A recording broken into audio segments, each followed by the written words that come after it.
21वीं सदी में हमें हिंदी के कथा साहित्य में कई नए शेड नजर आते हैं। बेशक उनमें शाश्वत प्रश्नों की शाश्वत प्रतिध्वनियां तो मौजूद हैं ही, लेकिन इनसे निपटने की एक नई मौलिक सोच, एक नया संघर्ष, एक नया साहस भी बनता नजर आता है। कथाकारों की एक सजग पीढ़ी सामने आई है जो आत्ममंथनों को, इन नए संघर्षों को, इन अभिव्यक्तियों को हिंदी के कथा संसार से जोड़ रही है। इसी सजग पीढ़ी की एक सार्थक हस्ताक्षर हैं बहुप्रशंसित कथाकार गीताश्री। आज की इस कड़ी में हम सुनेंगे गीताश्री की कहानी उनकी महफिल से हम उठ तो आए। लेकिन कहानी से पहले स्वयं कथाकार गीताश्री का एक प्राक कथन। नमस्कार, मैं गीताश्री। साथियों, आज मेरी कहानी का पाठ हिंदी धरोहर में प्रसिद्ध रंगकर्मी अभिनेता दिनेश शाकुल जी करने जा रहे हैं। हिंदी धरोहर के इस कार्यक्रम में आकर मैं बहुत उत्साहित हूँ और बहुत सम्मानित महसूस कर रही हूँ, क्योंकि इसमें मुझसे पहले बहुत से वरिष्ठ और बहुत ही अच्छे कथाकार आ चुके हैं, उनकी कहानियों का पाठ हो चुका है और आज मैं भी इसका हिस्सा बन रही हूँ। इस बात की मुझे बहुत खुशी है और मैं इस कहानी पर थोड़ी सी बात करना चाहती हूँ आपसे उनके पाठ से पहले। कि सबसे पहले बताना जरूरी है कि जो नई पीढ़ी है वो धीरे धीरे डिजिटल उसमें बदलती जा रही दुनिया में। पढ़ने का समय कम हो गया है, ट्रैवलिंग का समय ज्यादा हो गया है और लोग सुनने और देखने में ज्यादा विश्वास करने लगे हैं। तो अब आने वाले समय में जो नई पीढ़ी है, जो युवा पीढ़ी, जो हमारे बाद की पीढ़ी है, अगर वह आज के दौर की सशक्त कहानियां, अच्छी कहानियां, मानीखेज कहानियां पढ़ना चाहेंगी तो उनको हिंदी धरोहर के पास आना होगा, क्योंकि धरोहर की तरह बहुत सारी कहानियां यहाँ सजोकर रखी जा रही हैं। साथियों, चूंकि मेरी कहानी का पाठ होना है तो थोड़ा सा संकेत तो आपको देना चाहूंगी। मेरी कहानी का शीर्षक है उनकी महफिल से हम उठ तो आए। शीर्षक से आपको लगेगा कि कोई रूमानी कहानी है, लेकिन मैं बताना चाहती हूँ आपको कि यह जिंदगी से रोमांस की कहानी है और ये उन तमाम चेहरा विहीन स्त्रियों की कहानी है जिनके चेहरे इस क्रूर निर्दयी दरिंदे समाज ने छीन लिए हैं। ये एसिड सर्वाइवर की कहानियां हैं, ये आम लोगों की कहानियां नहीं है। ये उन स्त्रियों की कहानियां हैं जिन्हें हम अपने जिनसे उनसे उनके जीने का हक छीन लेते हैं, उन्हें सम्मान नहीं देते, उनका हक नहीं मिलता, वो नॉर्मल जिंदगी नहीं जी पाती हैं, समाज से कट जाती हैं हमेशा के लिए। आज मेरी कहानी में वो लड़कियां अपना हक, अपना सम्मान ढूंढ रही हैं, अपना घर, अपना पता, अपना परिवार ढूंढ रही हैं। उन्हें प्यार चाहिए, वो प्यार ढूंढ रही हैं। वो अपना स्पेस तलाश रही हैं जो इस समाज ने, इस दरिंदे समाज ने छीन लिया था। इस कहानी को लिखते समय मैं बहुत विचलित हुई थी। ये कहानी आपको भी विचलित करेगी, और वो कहानी क्या जो विचलित न करे। कहते हैं ना कि काफका ने कहा है, फ्रेंच काफका ने, कि जब हम कहानी लिखते हैं तो अपने ऊपर प्रेतात्माओं का आवाहन करते हैं। तो जब ये कहानी मैं लिख रही थी तो ऐसी अनेक चेहरा विहीन स्त्रियां जो जिन्हें अपना चेहरा चाहिए, वो चेहरा ढूंढती हुई मेरे इर्द गिर्द थी। आप कल्पना कर सकते हैं कि मेरे इर्द गिर्द किस तरह की स्त्रियां रही होंगी। उनकी चीखें, उनकी आहें, उनकी कराहें, उनकी तकलीफें, उनकी वेदना, उन सब को मिला, उन सब के साथ मुझे गुजरना पड़ा और फिर मैंने ये कहानी लिखी। ये कहानी आपको झकझोर कर रख देगी, आपकी सोई हुई चेतना को जगा देगी। इस कहानी ने लिखने से पहले मुझे लेखक को जब बदल दिया, मेरी आत्मा के कपाट खोल दिए, तो जाहिर है जो सुनेगा, जो पढ़ेगा, उसको उसकी चेतना भी बदल जाएगी। उसकी आत्मा पे भी छपाक से यह सवाल उठेगा कि क्या चेहरा विहीन लड़कियों को, जिनके चेहरे से समाज डरता है, जिनको अपने घरों में जगह नहीं देता है, जो कट जाती है मुख्य धारा से, क्या उन्हें उनका हक, उनका परिवार, उन्हें प्यार नहीं मिलना चाहिए? यह कहानी ऐसी ही अनगिन स्त्रियों की वेदना की कहानी है। मैं आज खुश हूं कि दिनेश जी इसका पाठ करेंगे। पाठ से कहानी खुलती है और बहुत असर डालती है। तो आइए सुनते हैं दिनेश शाकुल जी की आवाज में मेरी कहानी का पाठ। गीता श्री की कहानी। उनकी महफिल से हम उठ तो आए। तूफान कई तरह के होते हैं। कुछ जो धरती और आकाश के बीच घटित होते हैं, धूल का खेल खेलते हैं और सबको धूल धूसरित कर जाते हैं। एक वो जो समंदर को तबाह कर देते हैं। कुछ तूफान बाहर नहीं भीतर घटित होते हैं, जिनका जीवन से सीधा संबंध होता है। जीवन के तूफान तबाही लाते हैं, संबंधों की दुनिया को तबाह कर जाते हैं। जीवन में कोई कोई खबर तूफान पैदा कर देती है। छपरा के अजय प्रसाद उर्फ रे छपरा के जीवन में कुछ ऐसा ही तूफान पिछले दिनों आया कि वो संभल न सके। उन्हें हॉस्टल के दोस्त पुकारते हैं अलग नाम से, रे छपरा, यानी वो छपरा के रहने वाले हैं और ये बात वो कभी नहीं भूलते। अपने जीवन में वो कुछ आदर्श लेकर जवाहरलाल नेहरू विश्वविद्यालय में आए थे। हॉस्टल में रहते थे, जहां उनके दोस्त यार कभी नाम से नहीं पुकारते थे, उन्हें प्यार से पुकारते थे, अरे छपरा, सुनता है रे? नहीं सुनता। या कोई पुकारता, रे अजैया, कहाँ है रे बाप के? कोई पूछता कि तुम्हें रे छपरा सुनकर बुरा नहीं लगता? अजय जवाब देता, सर अजय तो बहुत होगा, रे छपरा तो हम ही हैं ना अकेले। पूछने वाला लाजवाब हो जाता। अजय प्रसाद को ऐसे सवालों और संबोधन की आदत थी, उनसे लगाव था। उसकी वजह थी, उसके दोस्त यार गांव भूलने ही नहीं देते थे। हमेशा छपरा की याद दिलाते रहते और उसके भीतर के गंवईपन को पोसते रहते थे। धीरे धीरे सब लोग रे छपरा के नाम से ही बुलाने लगे थे।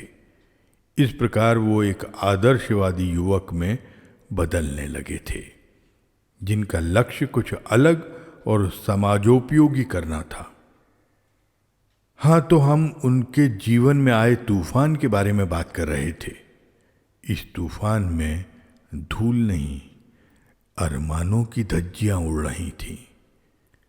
एक खबर क्या आई, समूचे घर में तूफान पैदा हो गया।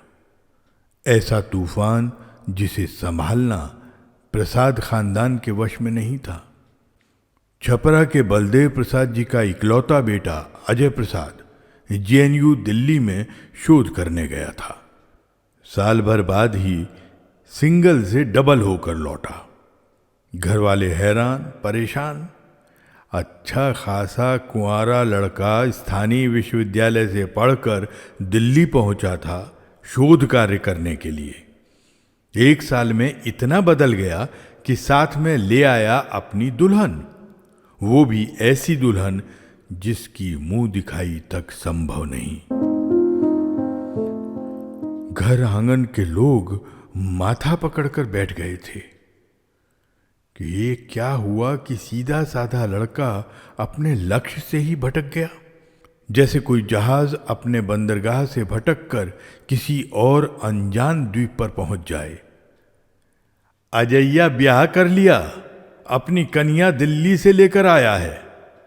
छपरा के पास ही बसे उसके मूल गांव पानापुर में भी खबर फैल गई थी। घर वाले तैयारी में थे कि अब तो जो कर लिया सो कर लिया। दुल्हन को लेकर गांव जाएंगे, वहीं पर सारा विधि विधान करेंगे। अपनाने के सिवा कोई उपाय जो नहीं था। प्रसाद खानदान में एक ही बेटा, 2 बेटी थी। दोनों बेटियां छोटी थीं। बड़ा बेटा ही कांड कर आया। मां छाती कूट रही थी। हाय हाय, बेटा हाथ से निकल गया। पिता चीख रहे थे, पहले नौकरी कर लेता फिर करता शादी। इतनी क्या जल्दी पड़ी थी? दोनों का खर्च कौन उठाएगा? चाचा कोस रहे थे, जाति पाती भी न देखा, खानदान नाश दिया। दोनों छोटी बहनें हल्ला मचा रही थीं कि बिना हमारी पसंद के भाभी कैसे ला सकते हैं आप। पूरा परिवार दुल्हन से मिलने के लिए बेताब हो उठा था। अजय डर के मारे अपनी दुल्हन को सीधा घर नहीं लाया। छपरा के एक छोटे से होटल में छोड़कर अकेले घर आया, ताकि घर वालों को खबर बताकर अपनी पत्नी से मिलने के लिए तैयार कर सके। मां का माथा ठनका। तू उसे भी साथ क्यों नहीं लाया? चचेरी भाभी पूछी। कन्या को क्यों छुपा रहे हैं बबुआ जी? दिल्ली की लड़की है, मानते हैं बहुत मॉडर्न होगी। सलवार कुर्ता जीन्स कुछ हो पहना के ले आइए। अब यहाँ कौन पूछता है, यहाँ सब लोग पहनते हैं। अब समय बदल गया है, पर्दा खत्म है, अब सब सिर उघाड़ कर घूमने लगी हैं। सबसे छोटी बहन देह से लटक गई। भाभी के पास हमें ले चलो, हमें मिलना है। बड़ी वाली बहन आभा बोली, फोटो है, मोबाइल में दिखाओ। बोलते बोलते मोबाइल झपट लिया। अजय ने चीखते हुए मोबाइल छीन लिया। खबरदार जो मोबाइल छुआ। दोनों बहनें सहम गईं। मां को अजय का ये रूप विचित्र लगा। शांत स्वभाव का अजय 1 साल में कैसे इतना बदल गया? अपनी बहनों से कभी इस तरह बात नहीं करता था। एक लड़की के प्यार ने इसे इतना बदल दिया। जाने लड़की ने क्या जादू किया है। दिल्ली की लड़कियां जादूगरनी होती हैं। दिल्ली जाते समय सबने चेताया था, देखना वहां से कोई पंजाबी लड़की उठा लाएगा। जी कड़ा करके बेटे को भेजना पड़ा। क्या पता था कि 1 साल के अंदर बिना नौकरी किए उसके सिर पर कोई लड़की लाकर रख देगा। सदमे से बेहाल अपनी मां को अजय एक कोने में ले गया। उनके कान में कुछ कहा। मां के चेहरे का रंग तुरंत बदल गया। थोड़ी देर पहले जो चेहरा स्याह पड़ा हुआ था, उस पर चमक लौट आई थी। मां ने झटपट बेटियों को लिया, उसके पिता के संग होटल चली कन्या से मिलने।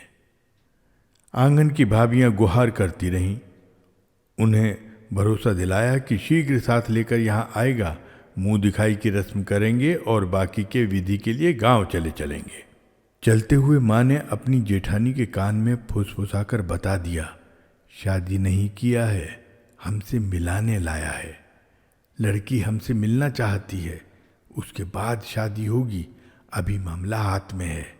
लड़की पसंद आई तो बात बढ़ाएंगे, फिर ले दे के पारंपरिक तरीके से करेंगे शादी। नहीं तो मना कर देंगे, बेटे को दिल्ली नहीं लौटने देंगे, चाहे जो हो जाए। छपरा के सबसे व्यस्त इलाके के एक साधारण से होटल में चरखी चुपचाप बैठी हुई थी, सिर झुकाए। सबको प्रणाम करने के बाद एक तरफ बैठ गई थी। सलवार कुर्ते में थी, चुन्नी से चेहरा ढक रखा था। बाईं ओर से हल्की झलक मिल रही थी। दोनों बहनें जाकर पास में बैठ गईं और उसका चेहरा देखने की कोशिश करने लगीं। चरखी अपने भीतर घुसती चली जा रही थी। उसे देखकर लग रहा था कि अभी वो उन सब का सामना करने को तैयार नहीं थी। अजय की आवाज ने सबके मौन को भंग किया। इससे पहले कि आप लोग चरखी को देखें, हम आपको कुछ सच बताना चाहते हैं।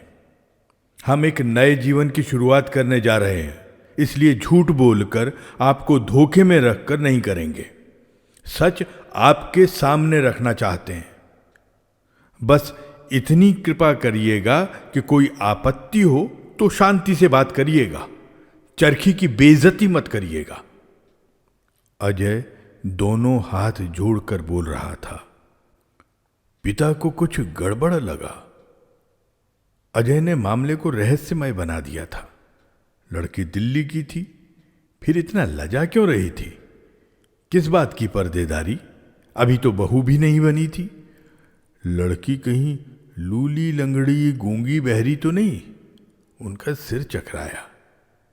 कोई तो ऐब है, नहीं तो आजकल लड़कियां इतना कहाँ शर्म करती हैं, बेधड़क मिलती हैं, बातें करती हैं। वो 2015 में 1960-70 जैसा हाल देख रहे थे। उनके ज़माने में लड़कियां पोटली बनी रहती थीं, किसी सामान की तरह, कहीं भी उठाकर रख दो। एक हाथ लंबा घूंघट तानती थी।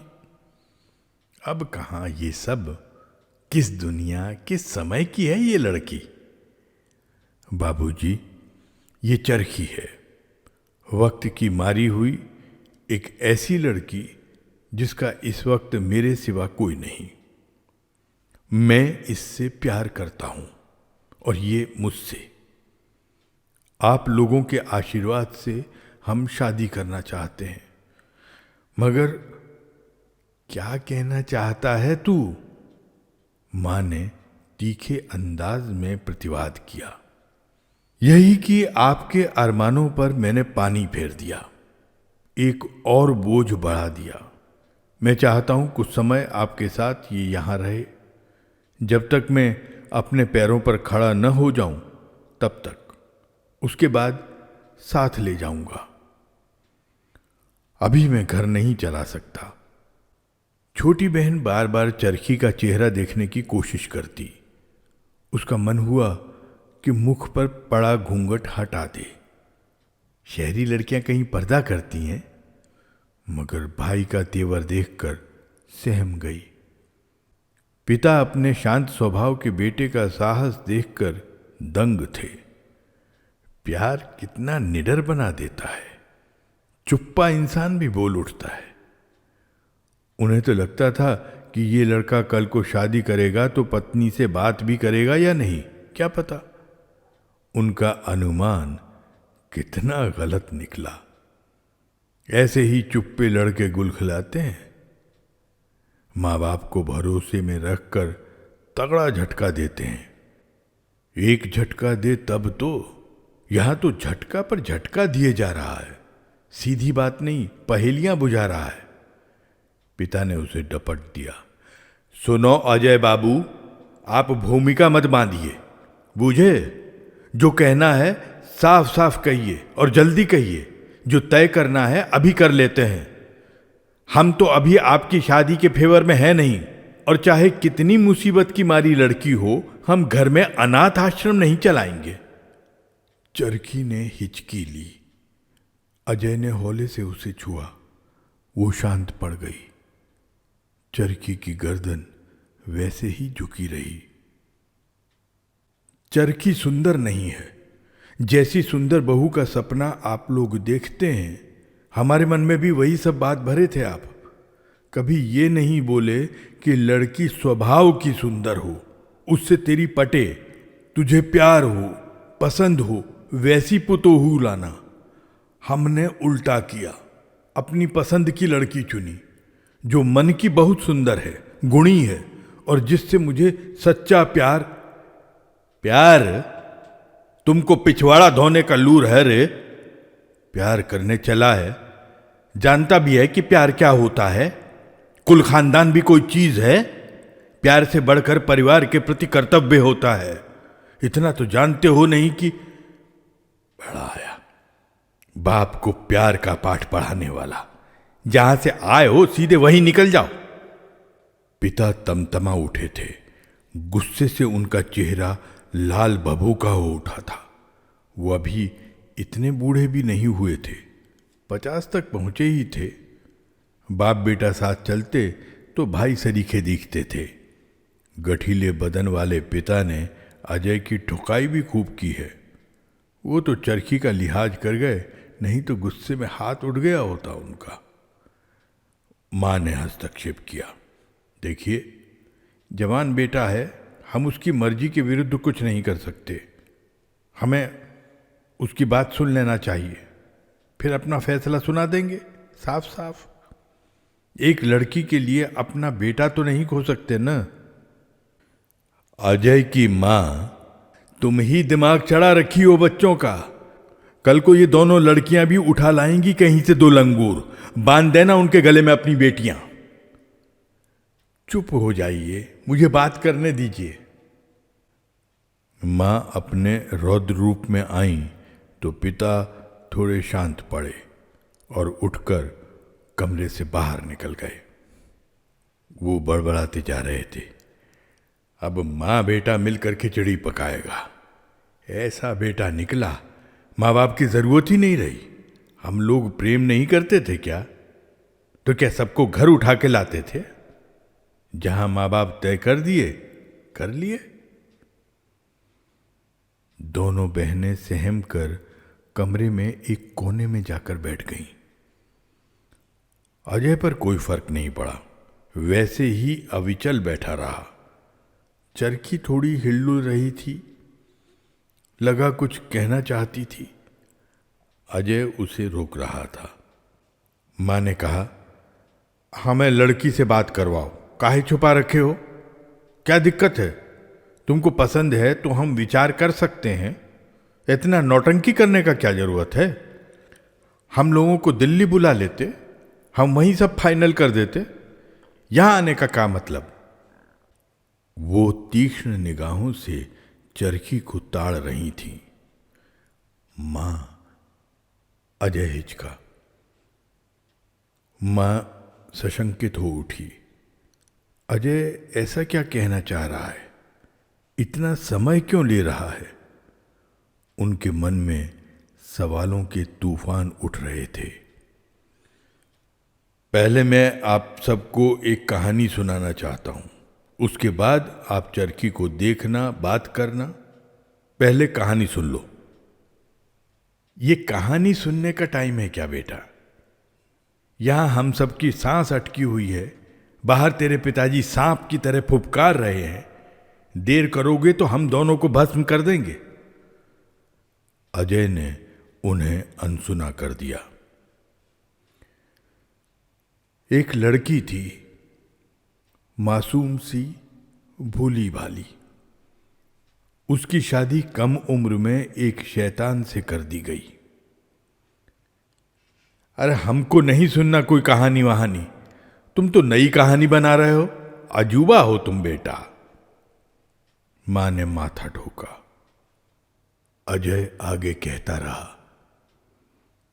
उसका पति उसे बहुत मारता पीटता था। लड़की सुंदर थी, जिंदगी में कुछ बनना चाहती थी। उसके घर वाले इजाजत नहीं देते थे। वो गिड़गिड़ाती थी तो उसका पति मारपीट करता था। घरेलू हिंसा समझती हो ना मां? अपराध है ये, सख्त सजा होती है कानून में। दोनों छोटी बहनें कहानी का नाम सुनकर भाई के करीब आ गई थीं। थोड़ी देर पहले जो डर के एक कोने में सिमट गई थीं, वो कहानी सुनने के लिए पास आकर बैठ गईं। मां कसमसा रही थी। अजय ने दोनों की तरफ देखते हुए कहा, तुम दोनों भी सुनो, ये कहानी तुम्हारी जिंदगी के लिए जरूरी है। कल तो तुम्हें भी दूसरे घर जाना है। जान लो तो सावधान रह सकोगी। इन दोनों को क्या समझा रहे हो? हम हैं ना इनकी चिंता करने के लिए। इनका बाप जिंदा रहेगा, भाई हाथ से निकल गया तो क्या? मां ने ताना मारा। अब चरखी थोड़ा हिलने डुलने लगी। चेहरा उसी तरह ढका रहा। अजय पर मां के ताने का कोई फर्क नहीं पड़ा। वो वैसे ही अविचलित था जैसे जेएनयू कैंपस में रहता है। जब कोई उसे पुकारता है, रे छपरा, वो उस समय समूचा जिला हो जाता है। छपरा जिला घाघरा नदी के उत्तरी तट पर बसा हुआ तूफानी शहर।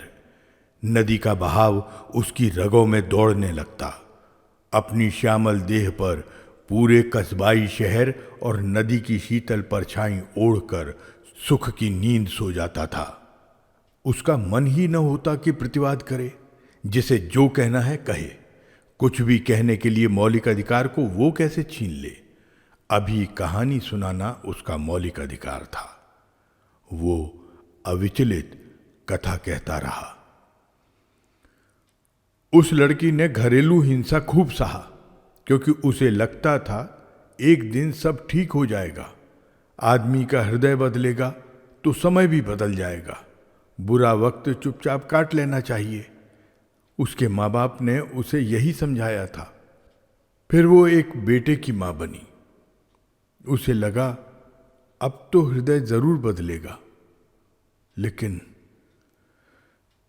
चरखी के सिसकने की आवाज आई। इधर मां कथा सुनते हुए विचलित हो उठी। उनके मुंह से एक शब्द नहीं निकला। दोनों बहनें मुंह बाए भाई को देख रही थीं। पिताजी 2 बार कमरे में झांक कर चले गए थे। उन्हें लगा मां बेटे में कुछ गंभीर बहस हो रही है। वो बाहर ही टहलते रहे। सोचा एक सिगरेट फूंक लें इतनी देर में। अजय ने चरखी को रोने से नहीं रोका। मां का चेहरा पसीजा। क्यों रो रही है? चुप कराओ उसे। हम मिलने आए हैं तो वो मुंह ढककर बैठी है। अजीब बात है। बेटा कहानी सुना रहा है, बाप बाहर टंडलई करने चला गया। मैंने कुछ समझ में नहीं आ रहा। अजय ने आगे कहा, बेटा भी 5 साल का हो गया, मगर लड़की पर अत्याचार कम नहीं हुए। वो पिटाई खाती रही, जुल्म सहती रही। एक दिन उसकी सहन शक्ति खत्म हो गई। उसने विद्रोह कर दिया। अपने बेटे को उठाया और घर से निकल गई। मायके में शरण नहीं मिली तो एक एनजीओ के पास गई।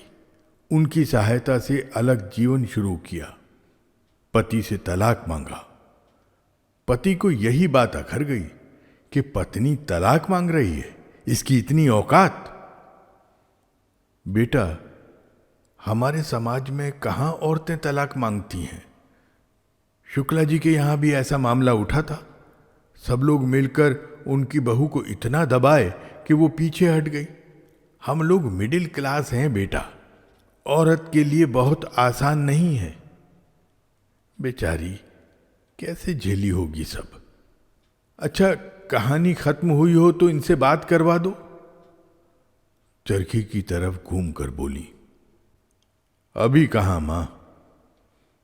अजय मानो पत्थर का हो चुका था, जिसके मुंह में स्पीकर लगा हो। वो वाक्य जहां छोड़ता वहीं से उठाता।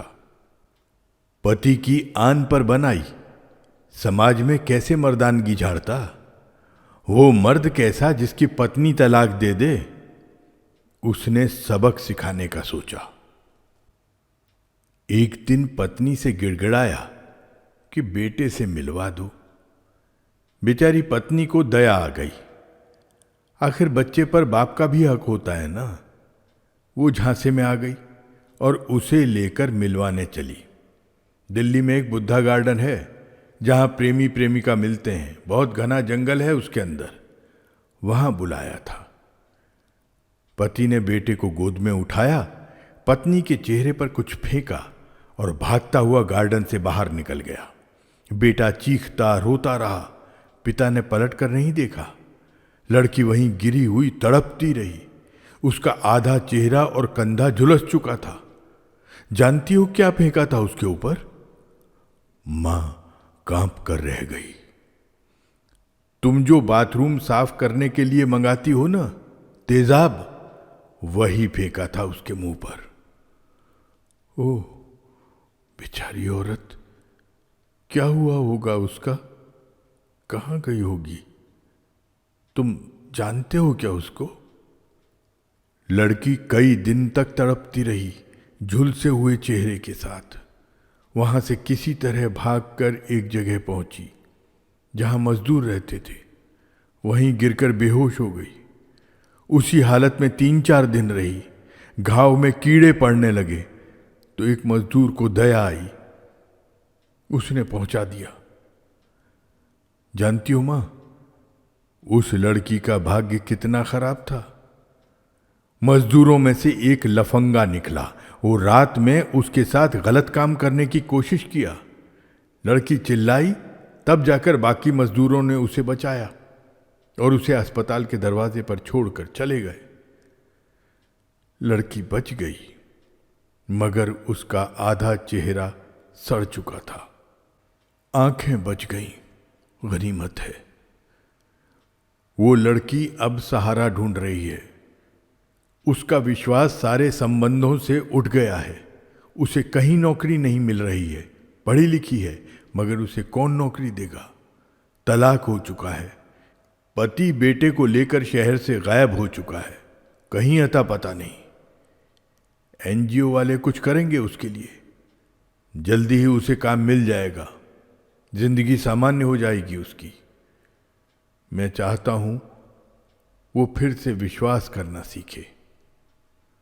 मां कहानी का अंत सुनकर उलझन में पड़ गई। बेटे का इस कहानी से क्या कनेक्शन? दोनों बहनें कुछ ज्यादा नहीं समझ पाई थीं। तेजाब के बारे में न सुना था, न उसका प्रभाव देखा था। बेटा, पिताजी को बुला लो अंदर। कितनी देर बाहर खड़े रहेंगे? जो बात होगी उनके सामने हो जाए। मां, पहले आप कहिए, क्या आप उस लड़की के लिए कुछ नहीं करेंगी? एक औरत होने के नाते आपका कुछ दायित्व तो नहीं बनता? अजय, एक बात बता, अभी इस बात का क्या मतलब? तेरी कहानी सुन ली, बस कर, अब मुद्दे की बात कर। मां की आवाज तीखी थी। मैं उस लड़की से प्यार करता हूं मां, उससे शादी करना चाहता हूं और आप सबका साथ चाहता हूं। अजय ने अपनी मां का हाथ पकड़ लिया। उसके चेहरे के भाव बदले। अब तक भाव शून्य होकर कहानी सुना रहा था। अचानक चेहरे पर करुणा उभरी। ये वही लड़की है, चरखी? मां के होंठ कांपे। चरखी ने धीरे से चेहरे से अपना दुपट्टा हटाया। सबने देखा, गेहूं चेहरा, कजरारी आंखें, काली लटें चेहरे पर। चरखी दूसरी तरफ घूमी। वो खड़ी हो गई। अजय की मां की तरफ बढ़ना चाहती थी, उनके पैर छूने के लिए। चेहरे की दूसरी साइड देखते ही मां और उसकी दोनों बहनें जोर से चीखीं। पिता भी कमरा खोलकर अंदर घुसे थे, वो वहीं ठिठक गए। अंदर का दृश्य उनकी कल्पना से परे था। चरखी के दाएं साइड का चेहरा बुरी तरह झुलस गया था। चमड़ी सिकुड़ गई थी, सफेद त्वचा अंदर से झांक रही थी। चमड़े की गुठलियां सी बनी हुई थीं, जिससे वो हिस्सा उबड़ खाबड़ हो गया था।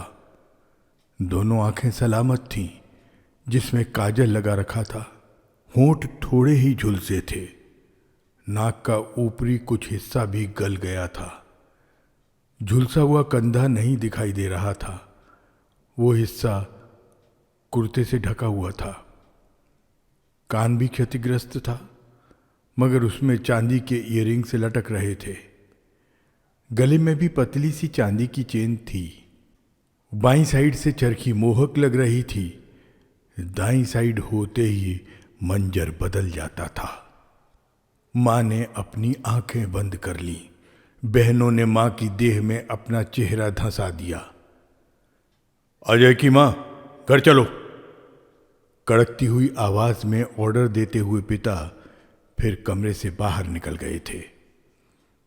अजय ने माँ का हाथ पकड़ लिया था। माँ के मुंह से एक ही शब्द निकला, ईमू झोंसी कहाँ मिल गई तुम्हें? हम कभी नहीं होने देंगे, नहीं होगा, नहीं, इस जन्म में नहीं। हम मर जाएंगे मगर ये शादी नहीं। माँ ने अजय का हाथ झटका और दोनों बेटियों को घसीटती हुई दरवाजे तक गई। पलटकर देखा, चरखी आधा मुंह ढककर खड़ी थी। अच्छी खासी लंबाई, चरहरे बदन वाली लड़की थी। बेचारी किस्मत की मारी, इससे सहानुभूति रख सकते हैं, इकलौता बेटा थोड़ा ही ब्याह देंगे। उनकी आंखों से झरझर आंसू गिरने लगे। वो अपने गुस्से दुख पर काबू पाते हुए बोली, तुमको जो मन आए करो, हमारे दरवाजे हमेशा के लिए बंद। वो धड़ाम से दरवाजा बंद करके निकल गईं।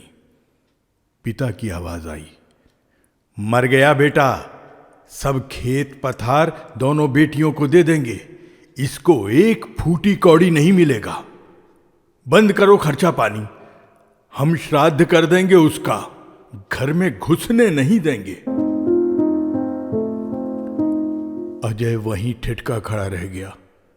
आगे बढ़कर किसी को नहीं रोका। चरखी जड़ हो गई थी। जिंदगी उसके साथ अभी कितने खेल खेलने वाली थी, अंदाजा हो गया था। उसने तो अजय को पहले ही समझाया था कि इतना बड़ा फैसला मत लो। एसिड सर्वाइवर लड़कियों की जिंदगी नरक हो जाती है इस बेरहम समाज में। कोई नहीं अपनाता है। काम देना तो दूर, किसी न किसी के रहम पर जीना पड़ता है उन्हें। कितने मामले वो देख चुकी थी। अधिकतर लड़कियों को प्रेमियों या ठुकराए हुए लड़कों ने तेजाब फेंका था। उसके साथ तो पति ने ही किया। उसका विश्वास सदा के लिए इस संबंध से उठ गया था। अगर अजय उसके जीवन में न आता तो वो कभी छपरा तक नहीं आती। उसे दुनिया का, संबंधों का सामना करने की हिम्मत नहीं बची थी। उसका बेटा भी लापता हो चुका था। मिलने की आस खत्म हो चुकी थी। अगर अजय से उसकी एनजीओ वाली सहेली न मिलवाती तो आज जिंदगी की कहानी ही कुछ और होती। गुड़गांव के वृद्धाश्रम में बुजुर्गों की सेवा करने का काम मिल गया था। अपने जीवन का बाकी समय वहीं अकेले गुजारना चाहती थी। अजय ने उसकी जिंदगी को फिर से नई उम्मीदों से भर दिया। एकदम शांत स्वभाव का अजय इतना संवेदनशील हो सकता है, उसे यकीन नहीं होता था। कोई उसके साथ कितना भी रफ हो, वो प्रतिक्रिया नहीं देता था। मुस्कुरा के चल देता था और कहता, ये उसका मौलिक अधिकार है, मैं कैसे रोक सकता हूं। पहली, दूसरी, तीसरी मुलाकात में चरखी ने उसे खूब टरकाया। उसे लगा दया कर रहा है, फिर लगा मजाक कर रहा है। अजय लगातार गंभीर होता गया। अक्सर मिलने जुलने लगा। उसके साथ गंगा ढाबे पर बैठकर शामें गुजारता, दोस्तों से मिलवाता, उसे समझाता, दुनिया का सामना करो, मुंह ढकना बंद करो, तुम चोर नहीं हो, तुमने कोई गलत काम नहीं किया है। अजय के दोस्त उसे छेड़ते, कारे छपरा, अपने लिए खोजा भी तो हाफ मून। अजय ने उसे सिखाया कि कभी ऐसी बातों को दिल पर नहीं लेना चाहिए। बोलते बोलते एक दिन लोग थक जाते हैं, चुप हो जाते हैं। जो चुप नहीं होते उनकी ऊर्जा व्यर्थ जाती है। ऐसे लोगों पर दया करो, अपने रास्ते चलो। वो अजय के संयम पर हैरान रहती। उसे धीरे धीरे प्यार होने लगा। जिसने जख्म दिया था वो प्यार नहीं था, संबंधों का निर्वाह था। अजय उसका चयन था, जो उससे सहानुभूति की बातें नहीं करता है, आत्मसम्मान से जीने का हौसला देता है। पहली बार जब दोनों एकांत में मिले थे तो अजय ने सबसे पहले उसका झुलसा हुआ चेहरा ही छुआ था। देर तक उसे सहलाता रहा, उसे छेड़ता रहा कि देखो, आधा चंद्रमा साफ, आधे पर पृथ्वी की परछाई उभर आई है। अजय उसे बड़े विश्वास से लेकर छपरा तक आ गया था। मां के मुंह से मुंह झोंसी शब्द सुनकर चरखी के आंसू निकल आए थे। उसने अपनी रुलाई किसी तरह रोकी। अजय का हाथ पकड़ा। एक बात कहना चाहती हूं, तुम्हारे पेरेंट्स गलत नहीं है। उनकी जगह कोई भी माँ बाप ऐसे ही रिएक्ट करेगा। तुम इकलौते बेटे हो, इस परिवार के प्रति तुम्हारी कुछ जिम्मेदारियां हैं। 2 बहनें हैं, उनके बारे में सोचना है। पिता अकेले पड़ जाएंगे। मेरा क्या, अपने हिस्से का कुछ जीवन तो जी ही चुकी हूं। दोबारा विवाह करने की हिम्मत बची नहीं है। तुमने जो प्यार दिया उससे हिम्मत जुटा पाई। अब इतने विरोध, तनाव और घृणा के माहौल में मेरा दम घुट जाएगा। मैं ये रिश्ता न जी पाऊंगी। मुझे लौटना है दिल्ली। अजय ने उसे अनसुना करते हुए कहा, चारू, तुम मेरा एक काम कर दोगी? क्या? आज रात तुम अकेली मां के पास जाओ। मैं पहुंचा दूंगा उन तक।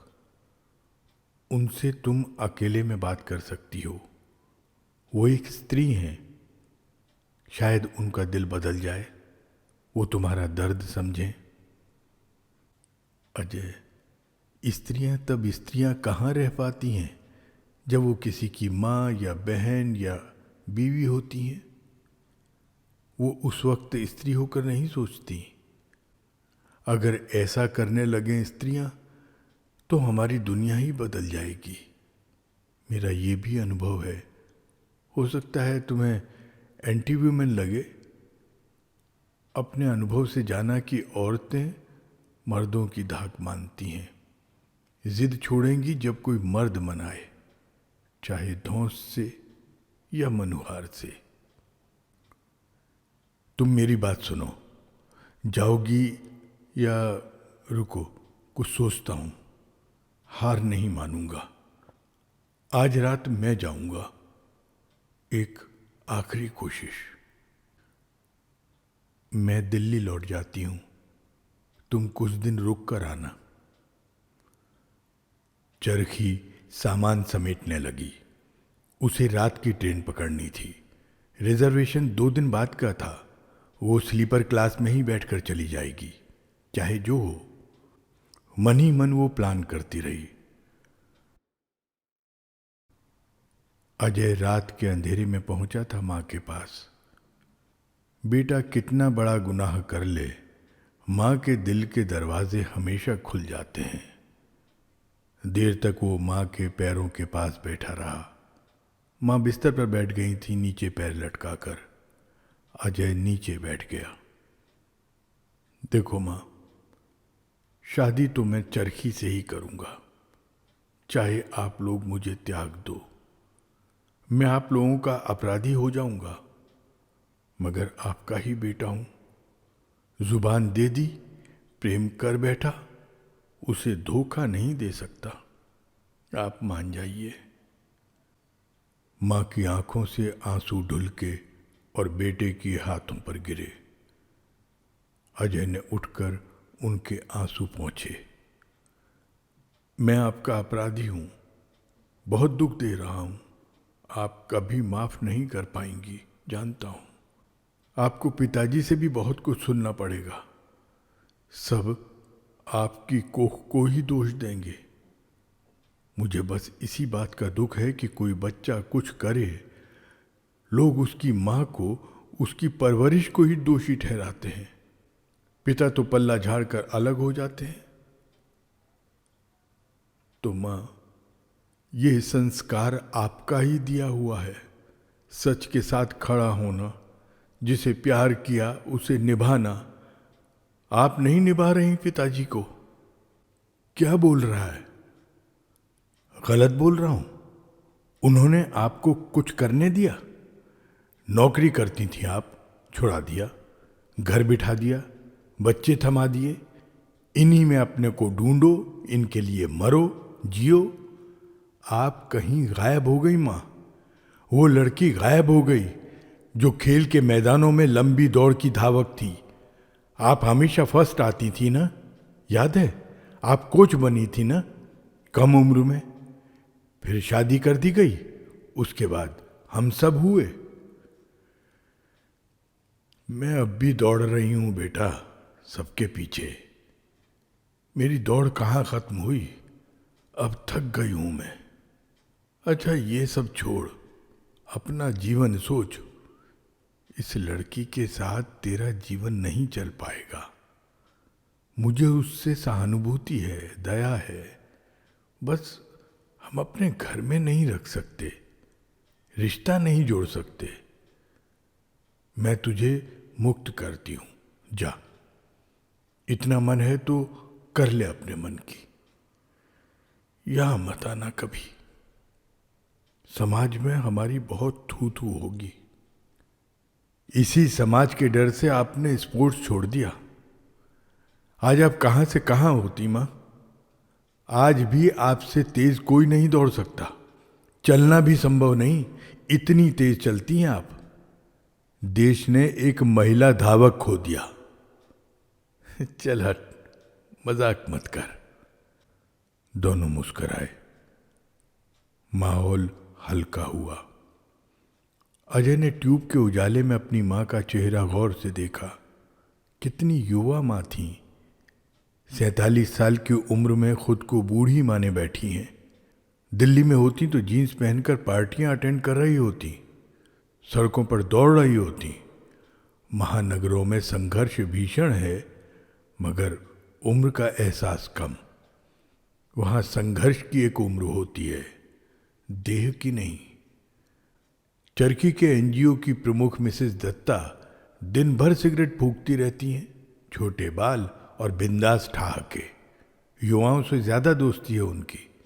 उन्हें सलवार कुर्ता पहना दो तो मां जैसी लगेंगी। और मां, मिसेस दत्ता कहती हैं, एज माय फुट। मां कहती हैं, उम्र हो गई हमारी। सोच भी स्थानीय होती है। स्थानीयता के हिसाब से सोचें बनती हैं, विचार बनते हैं। कुछ लोग जल्दी उम्र ओढ़कर सुकून महसूस करते हैं, तो कुछ लोग उम्र को ताक पर रखकर मस्त जीवन जीते हैं। अजय एक उम्र की दो स्त्रियों का फर्क देख रहा था। उसकी मां में एक धावक लड़की कहीं खो गई है, अब कभी वापस नहीं आएगी। उस लड़की को कोई नहीं जगा सकता। दोनों थोड़ी देर अपने ख्यालों में गुम हो गए थे। मां के बगल में दोनों बहनें चैन की नींद सो रही थीं। मां, एक बात का जवाब दें, इसके बाद कोई सवाल नहीं। अजय ने बहनों की तरफ देखते हुए कहा। बोल। मां कहीं और थी, कहीं दूर, किसी खेल के मैदान में दौड़ रही थी, सबको पछाड़ते हुए। कुमारी सरिता, गांव दहियावा टोला, और स्टेडियम तालियों से गूंज रहा है। मां, अगर कल को आभा के साथ ऐसा हुआ तो? सरिता कुमारी एक झटके से ख्यालों से बाहर आई। दौड़ खत्म। वो जीत के करीब पहुंचकर झटका खा गई। श्राप मत दे, भगवान न करे मेरी बेटियों के साथ ऐसा कभी हो। तेरे मुंह से कैसे निकला ये? कैसा भाई है तू? जा यहां से। एक पल के लिए मां, कल्पना कर, आभा का चेहरा। सोच, कल को किसी के प्रेम निवेदन को ठुकरा देगी, कोई सिर फेरा तेजाब छिड़क कर भाग जाएगा, फिर क्या होगा? किसी के साथ कुछ भी कभी भी घटित हो सकता है। इसमें आभा का क्या कसूर मां? तब क्या तू उसका साथ छोड़ देगी, मरने देगी? कोई साथी नहीं ढूंढेगी उसके लिए? बोल मां, बोल। उसने कंधे से मां को झकझोरा। कोई आपके साथ ऐसा करता तो? क्या करती आप? इसी डर में जीती रही आप। हम सब जानते हैं। मां ने आभा के चेहरे पर हाथ फिराया और जोर से चीख पड़ी। फिर वो अपना चेहरा नोचने लगी थी। अजय ने उनके हाथ पकड़ लिए। जवान बेटे के ताकतवर हाथ से कहां जीत पाती, उससे लिपट कर फपक पड़ी। अजय अपने साथ रात के अंधेरे में ही मां को साथ लेकर निकला। पिता ने टोका। मां ने जवाब दिया, मैं हर बात आपसे पूछकर नहीं करूंगी। अब मुझे पता है कहां जा रही हूं, आप सो जाएं। पिता हक्के बक्के रह गए। जवान बेटे की माएं ऐसे ही अकड़ती हैं, पति से ज्यादा बेटे की बात सुनती हैं। पत्नी सरिता कुमारी का चेहरा भांपकर वो आशंकित हो उठे। बेटियां घर पर थीं, सो बिस्तर पर पड़े रहे। अजय और मां होटल पहुंचे तो कमरे में चरखी नहीं थी। एक छोटा सा पत्र अजय के नाम रखा था। पत्र मां ने झपट कर पढ़ लिया। पत्र में एक लाइन पढ़कर मां द्रवित हो उठी। अजय, मां को तकलीफ देकर हमें ये संबंध नहीं बनाना। मैं तुम्हें प्यार करती हुई जीवन काट सकती हूं। एक मां का अंतिम पुरुष उसका बेटा होता है। उन्हें तुमसे अलग करने का पाप नहीं कर सकती। तुम कुछ दिन बाद आना, मिलेंगे एक दोस्त की तरह। अजय ने घड़ी देखी। ट्रेन चलने में आधे घंटे की देर थी। इतनी रात छोटे शहर में रिक्शा मिलना भी मुश्किल। कोई टेम्पो मिल जाए शायद। दोनों बाहर भागे गाड़ी की तलाश में। दोनों को स्टेशन जाना था। दूर दूर तक कहीं कोई सवारी नहीं। होटल वाला टैक्सी बुलाता तो भी 20 मिनट के बाद ही आती। तब तक ट्रेन निकल चुकी होगी। अजय माथा नोचने लगा। क्यों किया चरखी ऐसा? थोड़ा तो रुक जाती। मुझ पर इतना भी भरोसा नहीं। उफ, चरखी, यही तुम्हारी समस्या है। भरोसा करना ही भूल गई हो। एक बार जीवन धोखा दे दे तो क्या जीवन से विश्वास उठा लें? हद है ये लड़की।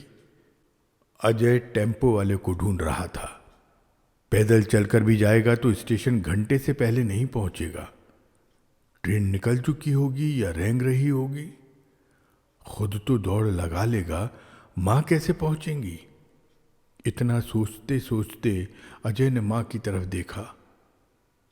वो चकरा गया।